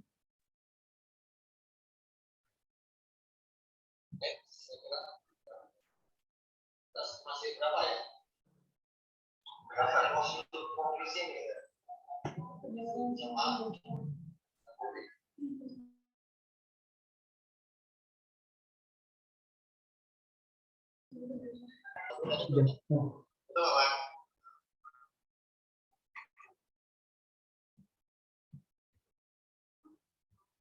Assalamualaikum warahmatullahi wabarakatuh. Alhamdulillah wassalatu wassalamu ala Rasulillah. Bapak Ibu dan seluruh peserta webinar atau kajian kali ini, terima kasih kami ucapkan kesempatannya dari MC yang sudah memperkenalkan. Tidak banyak yang ingin kami sampaikan. Pada intinya yang pertama tentunya kami mengucapkan terima kasih kepada Teh Dery yang sudah banyak menyampaikan ilmu pada hari ini. Kami juga sangat berterima kasih kepada seluruh panitia yang sudah memberikan kesempatan. Bapak Ibu yang kami hormati, kami sedikit menginformasikan terkait dengan PPDB di Balkis bahwa PPDB di Balkis sampai saat ini masih kita buka. Adapun info lengkapnya terkait PPDB ini, Bapak Ibu bisa akses di link yang kami sudah share di chat ya, di kolom chat WA. Di situ sudah ada info mengenai pondok kami, mengenai kegiatan ekstrakurikuler kami, kemudian mengenai apa saja yang ada di Balkis. Kemudian yang terakhir mungkin yang perlu kami sampaikan karena ini sangat terbatas waktunya adalah terkait dengan teknis pendaftaran. Bapak Ibu, untuk pendaftaran PPDB Balkis tahun 2023-2024 kita sudah mulai dan masih terus kita buka. Untuk saat ini kita sistem pendaftarannya adalah dengan sistem one week service. Ya, artinya kalau ada pendaftar maka di pekan itu langsung kita seleksi atau langsung kita tes seperti itu. Jadi tidak perlu waktu lama, ketika hari Senin daftar, maka nanti di akhir pekan kita akan langsung menyeleksi. Nah, kemudian yang terkait dengan jalur Bapak Ibu ini ya, jadi tidak hanya untuk Bapak Ibu, saya kira nanti Bapak Ibu kita juga mohonkan untuk menyampaikan ke koleganya, ke keluarganya, ke grup-grupnya, ke teman-temannya terkait dengan pendaftaran PPDB Balkis ini. Tentu ini adalah bagian dari ikhtiar kita menjawab berbagai macam bentuk permasalahan remaja dan anak-anak yang tadi sudah banyak dipaparkan oleh Teh Dery. Yang paling mungkin membuat kita tercengang adalah ternyata sudah sangat banyak remaja-remaja kita di tahun atau di sekarang ini yang sudah tidak perawan ya, mohon maaf. Artinya pesantren sebagai lembaga atau sekolah berasrama, disinilah kita harapkan peran pentingnya. Kita harapkan peran pentingnya sebagai peran pembantu daripada wali santri, daripada orang tua yang mungkin tidak setiap hari bisa mendidik anaknya, sehingga kemudian peran mendidik anak itu bisa kita berbagi dan kita bisa menitipkan di pesantren-pesantren dan khususnya kali ini adalah Balkis. Untuk jalurnya Bapak Ibu nanti ada jalur reguler, ada jalur khusus ya, diantaranya ada untuk anak yatim dan piatu, kemudian anak-anak yang berprestasi itu kita gratiskan, kita berikan beasiswa full ya, selain daripada yang jalur reguler. Kemudian kita juga ada jalur prestasi bagi anak-anak atau Bapak Ibu yang memiliki ananda yang memiliki prestasi, misalnya prestasi ranking 1, 2, 3 di kelas, atau prestasi lomba misalnya, nanti bisa mendaftarkan lewat jalur prestasi. Dan ini kami juga sampaikan kabar gembira Bapak Ibu, kita sudah buka jalur prestasi khusus ranking. Kemarin kita sudah buka, kalau nanti kemudian diterima ranking 1, 2, 3 di Balkis, kita akan bebaskan dari yang pertama infak masuk ya sebesar 16 juta itu kita akan bebaskan. Kemudian infak semester sebesar 1.850.000 kita akan bebaskan, dan infak bulanan hanya membayar 1 juta rupiah. Jadi ini tentu bagian dari ikhtiar kita semuanya, menyelamatkan generasi-generasi terbaik kita, generasi-generasi emas kita yang insya Allah nanti juga akan menjadi penerus kita di masa depan. Saya kira itu mungkin dari kami tim PPDB. Kami sangat memohon bantuan kepada Bapak Ibu bagi putra-putrinya yang saat ini masih mencari sekolah, maka kami menawarkan Balkis yang insya Allah tetap dan selalu konsisten menerapkan program-program akademik maupun keilmuan yang ada di bidang agama dan kepesantrenan. Demikian yang dapat kami sampaikan, kurang lebihnya mohon dimaafkan. Syukron, wassalamualaikum warahmatullahi wabarakatuh. Waalaikumsalam warahmatullahi wabarakatuh. Ya, syukron kepada PPDB ya yang sudah menyampaikan infonya secara singkat terkait pendaftaran PPDB tahun ini untuk di Pondok Balkis. Nanti untuk lebih lengkapnya bisa langsung menghubungi Ustadz Hiskil ataupun CP yang tertera. Itu kemudian kita melanjutkan kembali terkait diskusi kajian hari ini. Sudah ada beberapa pertanyaan yang masuk. Saya ringkas, saya mohon izin untuk share screen. Ada 4 pertanyaan yang masuk melalui kolom komentar, Teh. Nah ini, yang pertama, bagaimana mengajak anak cowok ngobrol yang bertipe pendiam dan nggak suka bercanda tipenya, seperti itu. Kemudian yang kedua, ini langsung dijawab atau mau diringkas pertanyaan, Teh? Dari Teh Dery. Kemudian yang kedua, mohon izin bertanya, anak saya laki-laki saat ini kuliah, sudah tidak mondok lagi, tapi kos dekat kampus. Mohon masukan bagaimana tips agar pembiasaan baik saat di pondok itu tetap bisa dilaksanakan. Kemudian yang ketiga, Assalamualaikum Ustadzah, bagaimana cara menghadapi anak yang introvert? Anak saya perempuan kelas 9 SD, kalau dinasehati cepat ngambek, terus pergi, dan kita memberikan sesuatu tidak mau bilang terima kasih. Kemudian pertanyaan yang keempat, Assalamualaikum, Jazakillahu khairan, pemaparan materinya Ustadzah, mohon izin bertanya untuk para wali santri yang komunikasi langsung dengan anak sangat terbatas, bagaimana tipsnya agar tetap dekat dan hal-hal apa yang penting untuk dikomunikasikan saat ada kesempatan. Terima kasih.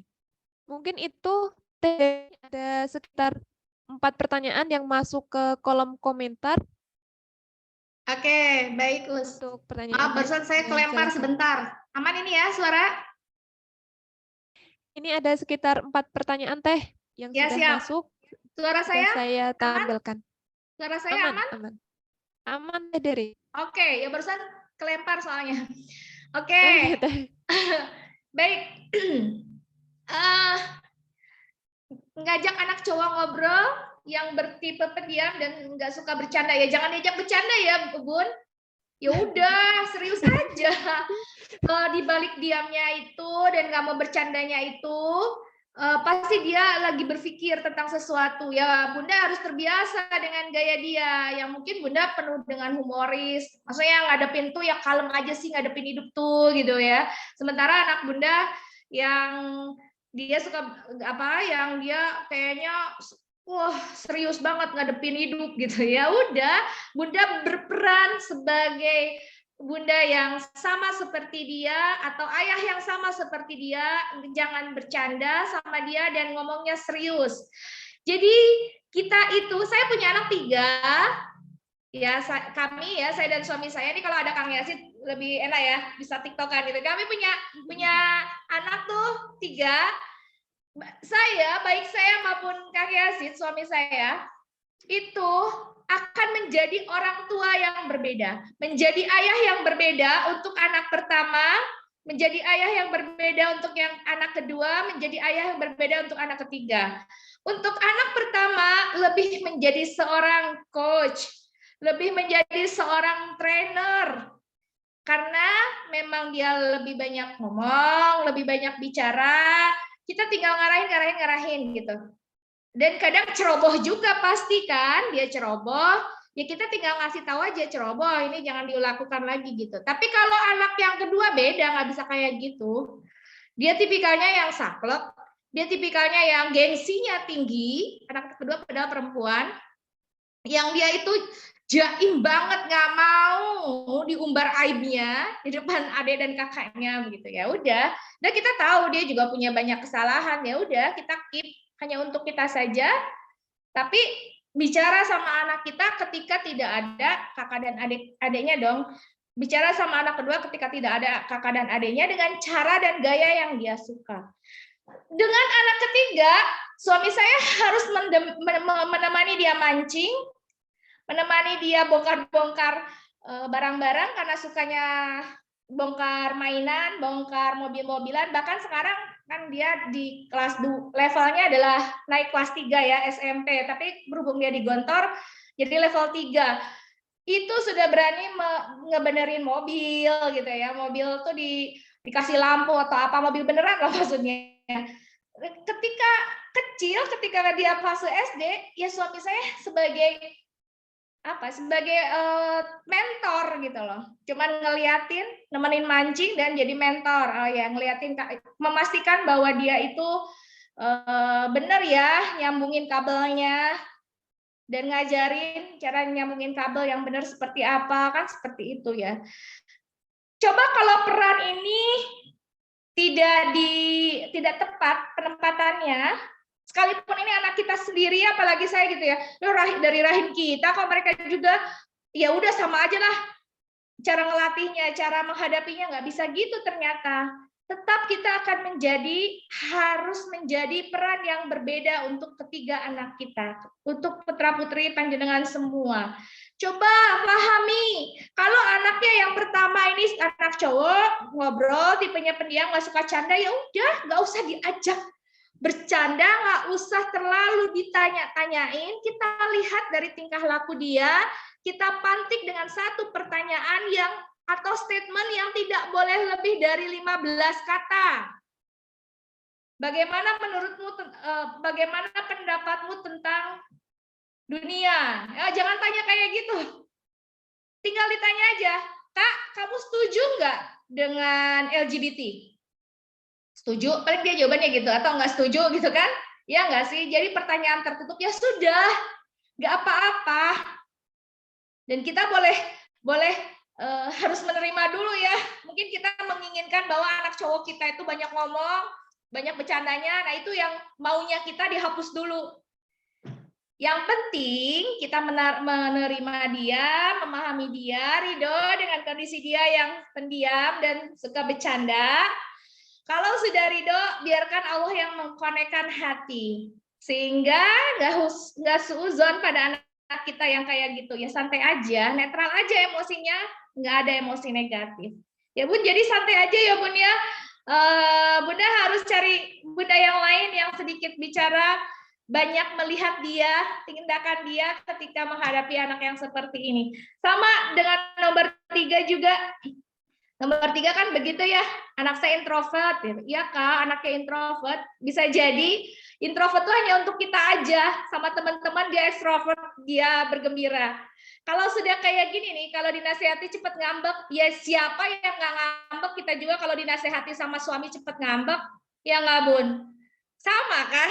Kita juga kalau bahasanya bahasa nasehatin, suka cepet marah. Suami juga begitu. Jadi, sifat dasar manusia itu kalau dinasehatin ya suka ngambek. Sehingga kita harus cari cara bagaimana kalimat menasehati itu dikemas dengan kalimat yang lebih nyaman untuk didengar. Dan kalimat yang nyaman didengar hanya berasal dari hati yang juga nyaman. Artinya ketika berdekatan dengan dia, Bunda harus nyaman dulu. Belum apa-apa sudah berasumsi, aku males ngomong sama anakku. Pasti nanti dia kayak gini. Itu artinya belum ridho. Maka saya selalu katakan ridho dulu dengan kondisi anak agar Allah ridho. Siklus ridho itu begitu ya. Ketika kita ridho dengan kondisi anak atau kondisi apapun terkait anak, sekalipun anak itu dalam kondisi yang menurut kita tidak baik, tapi kita ridho, maka Allah akan ridho. Ketika Allah ridho, Allah akan membuka tabir-tabir yang lain. Allah akan membuka pintu hidayah. Allah akan menjadikan dia lebih baik dan sebagainya. Baik buruknya anak kita kan tetap anak kita yang harus kita bersamai. Kalau kita nggak ridho, kita nggak akan mungkin bisa membersamai dengan baik dan memberikan cinta. Karena cinta itu hanya akan terlihat, hanya akan tampak manakala dalam diri kita tangki cinta kita juga penuh gitu ya. Nah, jadi Bun, saran saya nih, baik anak laki-laki maupun perempuan tadi, bundanya dulu ya harus clear dengan diri bunda, menerima dengan kondisi anak bunda yang cepat ngambeknya, yang nggak bisa dinasehatinya, yang cueknya, Bisa jadi anak Bunda sedang terluka oleh tingkah laku Bunda. Oke. Oleh tingkah laku ayahnya. Tidak sesuai dengan ekspektasi dia. Kok orang tua orang lain asik ya, kok orang tua saya nggak asik. Nah, bisa jadi seperti itu. Jadi mendingan untuk mengawali hubungan yang lebih baik, awali dengan kalimat maaf pada anak-anak kita. Jangan nunggu lebaran ya. Minta maaf aja dari sekarang, maaf ya. Kalau ayah bunda kurang perhatian, kurang bisa memenuhi keinginan kalian, dan lain sebagainya. Gitu ya bun ya, selamat berjuang ya. Ayah dan bunda nih ya, jangan bundanya aja. Karena kalau nggak imbang dua-duanya juga nggak optimal. Oke, yang nomor 2, anak saya laki-laki kuliah tidak mondok lagi tapi kos dekat kampus. Tip pembiasaan agar di pondok itu tetap dilaksanakan. Tips yang pertama adalah koneksi sama Allah dijaga ya bun. Minta Allah yang menjaga anak bunda. Nggak ada cara lain, kita nggak bisa membersamai, nggak dekat juga, tapi dia tidak akan pernah luput dari penjagaan Allah. Pada Allah kita memohon agar Allah menjaga anak kita, pada anak kita kasih nasihat, nak, jangan lupa sholatnya. Terus aja dikatakan, terus aja diomongin. Dengan kalimat yang baik, dengan vibrasi yang positif tentunya ya. Jangan vibrasinya jangan negatif. Vibrasinya jangan penuh dengan asumsi negatif. Kamu pasti tadi nggak sholat ya? Kan beda dengan kalimat, nak, jangan lupa sholat, sama, nak, kamu tadi nggak sholat ya? Itu penerimaannya beda. Anak merasa nggak dipercaya. Nak, jangan lupa sholat. Nak, jangan lupa tilawahnya. Nak, jangan lupa makannya. Nak, jangan lupa berbuat baiknya. Terus aja ngomong kayak gitu. Biarkan selebihnya Allah yang bekerja ya bun ya. Sehingga tidak membuat kita overthinking. Karena kita punya Allah. Terus bagaimana dengan yang anaknya mondok, komunikasi itu terbatas? Ya gampang bun. Dekat sama Allah. Biarkan Allah yang mendekatkan bunda dan anak bunda. Selama bunda jauh dari Allah, perasaan jauh ya, artinya benar-benar kita itu merasa kalau kita bersyukur, hati kita ikut bersyukur. Ketika kita mengakui banyak dosa, memohon ampun pada Allah, kita benar-benar hati kita juga ikut mohon ampun. Hati kita juga terlibat dalam baca doa. Kan kebanyakan gini, ketika kita baca doa Rabbana atina fid dunya hasanah, bibir ngucapin tapi hati nggak tahu kemana, kita nggak include dalam aktivitas ibadah kita, itu belum bisa dikatakan dekat. Dekat dengan Allah itu selalu merasa diawasi oleh Allah, selalu merasa ditemani oleh Allah. Ketika ada rasa khawatir, aduh, anakku gimana ya, di sana sakit apa sehat? Ada Allah yang ngejaga. Kita ingat, ada Allah yang ngejaga. Aduh, kalau jam kunjung pondok cuma sebentar, nggak banyak yang bisa diomongin karena anak pasti main HP. Pasti yang ditanyain HP, bukan kabar bundanya. Ya udah, nggak apa-apa. Biarin itu hiburan dia, kasihan. Nggak apa-apa, tapi kita peluk dia, kita pegang, kita usap kepala dia, kita doakan dia, hamba ridho, ya Allah hamba ridho dengan kondisi anak hamba. Bukakan pintu hati dia, jaga dia, mudahkan dia untuk belajar. Koneksi sama Allahnya yang harus dijaga, nanti selebihnya biarkan Allah yang akan mendekatkan. Nggak usah banyak cara. Ya boleh dicoba yang lain, tapi yang paling ampuh itu adalah kedekatan dengan Allah. Insya Allah. Gitu ya bun ya. Saya juga begitu. Apalagi kalau di Gontor, ini pengalaman anak saya di Gontor tuh kami hanya berjumpa hitungan bulan karena di Gontor belum boleh dijenguk gitu ya. Sehingga hanya bisa menunggu telepon dari anaknya saja. Nah, orang tua sulit sekali punya akses. Jadi bersyukurlah kalau di Balkis kita ada jam nelfon gitu ya, ada waktu kunjung kan begitu kalau di Balkis. Kalau di tempat lain masih ada yang belum diperbolehkan dijenguk, sehingga lebih susah untuk berinteraksi. Gitu Us, insya Allah ya, berikhtiar, latihan terus. connect sama Allah.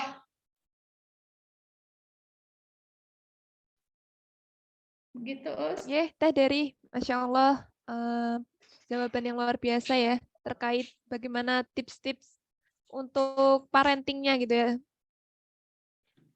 Kemudian ini ada pertanyaan lagi.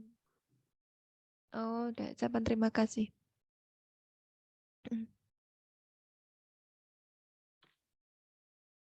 Ini ada juga nih, Us, nih yang DM. Oh, ada yang DM lagi. Ya, Iya, Teh. dikatanya begini. Usia SMA, Ramadan ini ada kegiatan tadarus di masjid. Intinya dia belum mau bergabung. Nah, asalnya anaknya di pondok, dan ini adalah Ramadan pertama di masjid, di rumah ya, karena sudah tidak di pondok lagi. Bagaimana menyemangati agar dia mau bergabung di kegiatan masjid?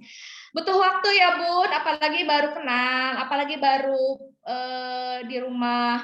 Bunda harus memahami bahwa anak-anak juga butuh belajar, sama seperti kita. Kalau kita berada di lingkungan baru kan kita juga harus belajar, butuh waktu. Biarin dulu, kalau emang belum mau bergabung sekarang ya nanti, atau ditemanin sama Bunda, diajak. Kalau misalkan ternyata dia masih ngerasa belum nyaman, ya udah nggak apa-apa. Yang penting sama-sama tadarus kan, di rumah juga nggak apa-apa kan, sama-sama tadarus insya Allah. Anak lagi belajar, lagi fase peralihan, fase adaptasi. Nanti insya Allah akan terbiasa. Gitu, Us. Ya. Teh Dery, ini ada satu pertanyaan lagi. Mungkin Ya, nanti siap. bisa dijawab.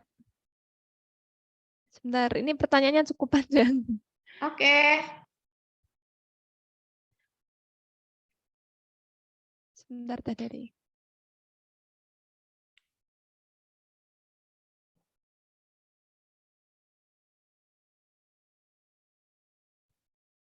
Assalamualaikum, Bu Dery. Saya mau tanya terkait dengan kerabat. Kebetulan baik kerabat dari pihak saya sebagai ibu, juga kerabat dari pihak ayah memiliki hubungan yang hambar. Situasi tersebut dirasakan juga oleh anak-anak, sehingga yang kami rasakan saat bersama kerabat adalah tidak nyaman. Kami merasakan betul bahwa kami kurang diterima oleh kerabat. Bagaimana sebaiknya komunikasi kami dengan kerabat? Apakah secukupnya saja? Oke. Qadarullah ya. Allah yang menjadikan kondisi ini diterima dulu itu. Pasti ada peristiwa yang melatar belakangi kenapa sikap kerabat seperti ini. Tapi tidak perlu dicari tahu sikap mereka terhadap kita di luar kendali kita. Yang bisa kita lakukan adalah sikap kita kepada keluarga besar. Tetap terus berbuat baik, tetap terus kasih hadiah, tetap terus bertegur sapa, tapi lakukan dengan ikhlas ya. Kalau belum ikhlas kan nanti ngedumel dan kecewa ya. Oh, aku udah ngasih hadiah, kok dia masih terus kayak gitu, kan kayak gitu ya. Jadi kalau sudah siap untuk memberikan hadiah, sudah siap untuk bertegur sapa, silakan dilakukan. Kalau belum siap, ambil jarak dulu, nguat-nguatin diri dulu, jangan sampai memutuskan silaturahmi, sesekali lah berkirim kabar dan lain sebagainya. Tidak usah mencari tahu lebih detail. Kalau sekiranya tidak akan mencari solusi, jangan nyari tahu kenapa sih keluarga ini seperti ini, karena akan membuat, bisa jadi ketika kita belum siap kita malah tambah sakit hati. Tetapi kalau sudah siap dengan rencana aksi dan solusi, silakan berdiskusi dengan Pak De, Bude, kok seperti apa, kok kenapa keluarga ini tidak bisa menerima kami dan lain sebagainya, ya boleh itu dilakukan. Tapi kalau memang belum siap, sebaiknya jangan, tapi tidak memutus silaturahmi. Oke, yang bisa dilakukan adalah mengatur bicara kita, mengatur tindakan kita, mengatur mindset kita. Kita tidak bisa mengendalikan sikap mereka, respon mereka, dan apapun tindakan mereka terhadap kita. Ya, jadi kendalikanlah yang bisa kita kendalikan. Gitu ya, Us.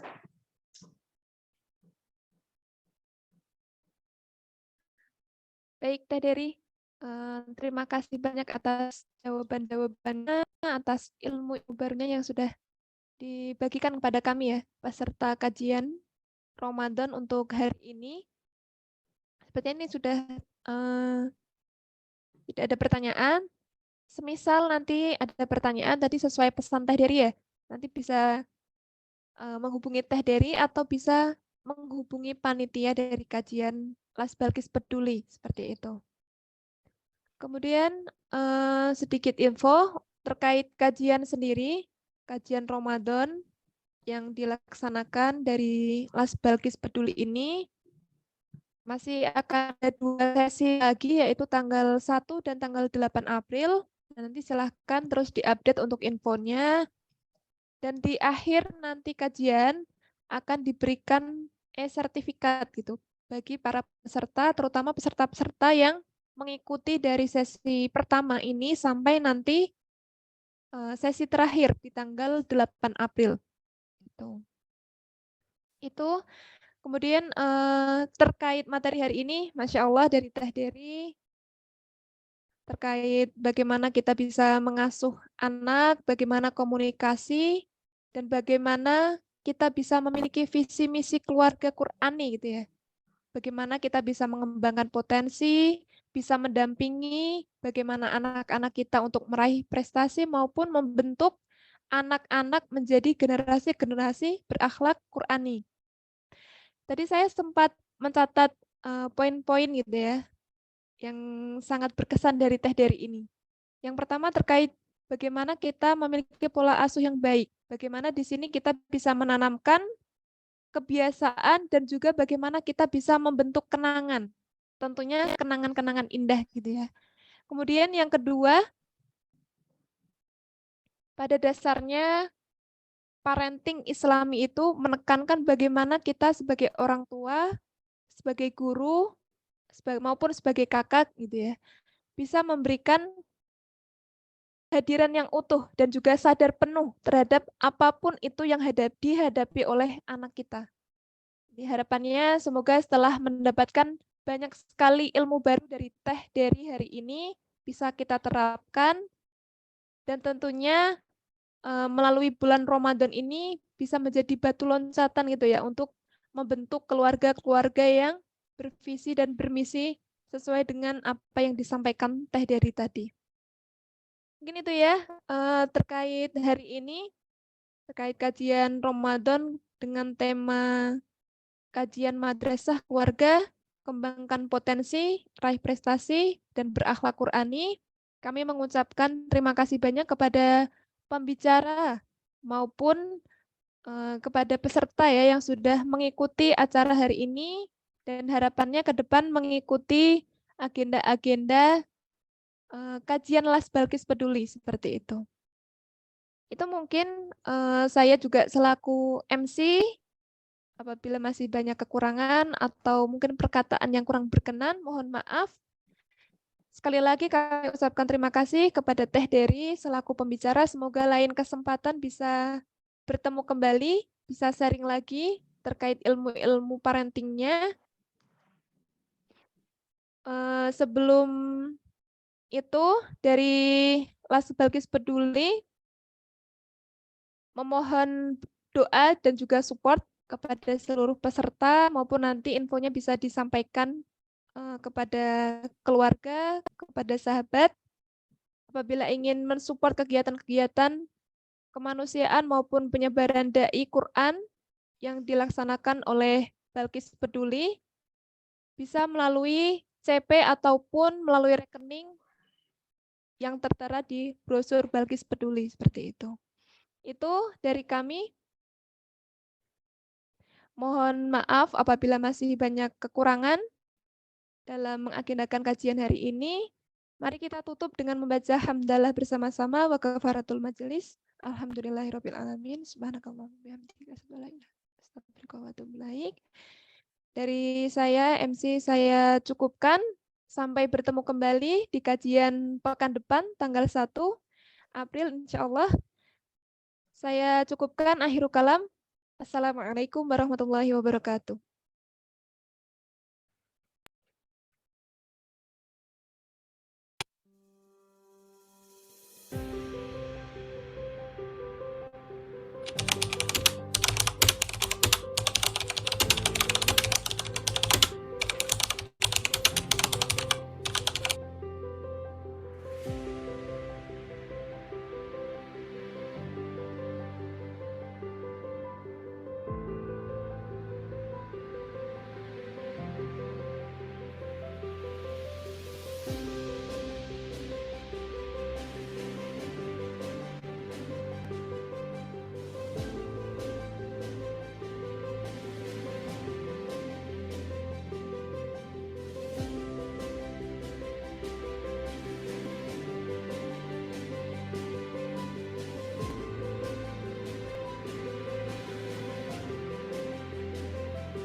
dari Ibu-Ibu UON berdiri tanggal 5 Agustus 2022.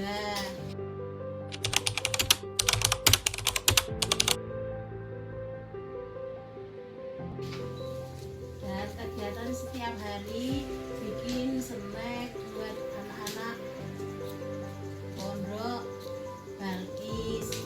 Menu masakan ya ganti-ganti setiap harinya. Berangkat pukul 3, lalu siap-siapin apa yang mau dimasak, jam 9 udah setor.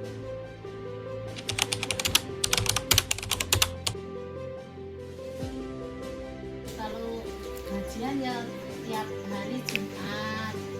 Sebelum gajian kita ngaji dulu sebentar.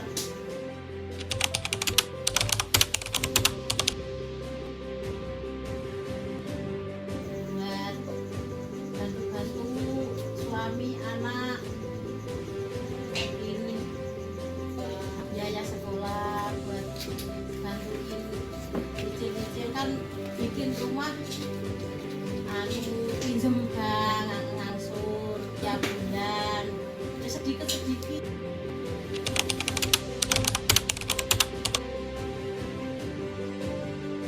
Kayak sekarang masuk ke gue itu ya alhamdulillah dia bisa membantu, sangat membantu kami semua di sini. Ya, alhamdulillah.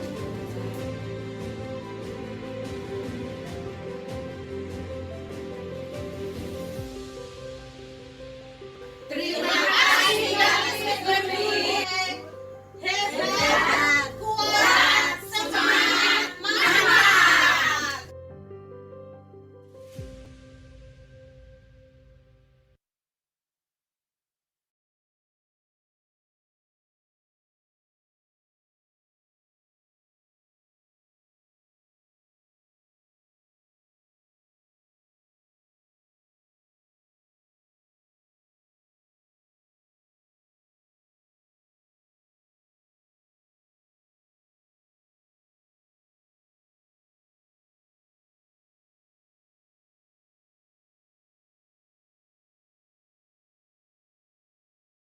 Bismillahirrahmanirrahim. Alhamdulillahirabbil alamin.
Kami merasa senang dan sangat terbantu dengan adanya program PIC ini sehingga TPA dapat dilaksanakan dengan baik.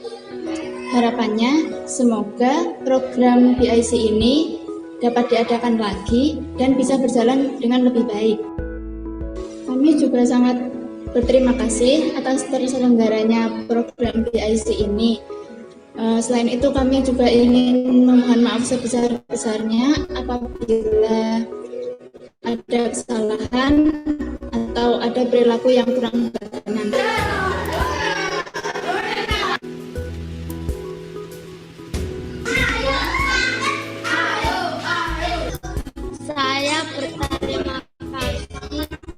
sudah diajari oleh mbak-mbaknya. Semoga kedepannya lebih baik lagi.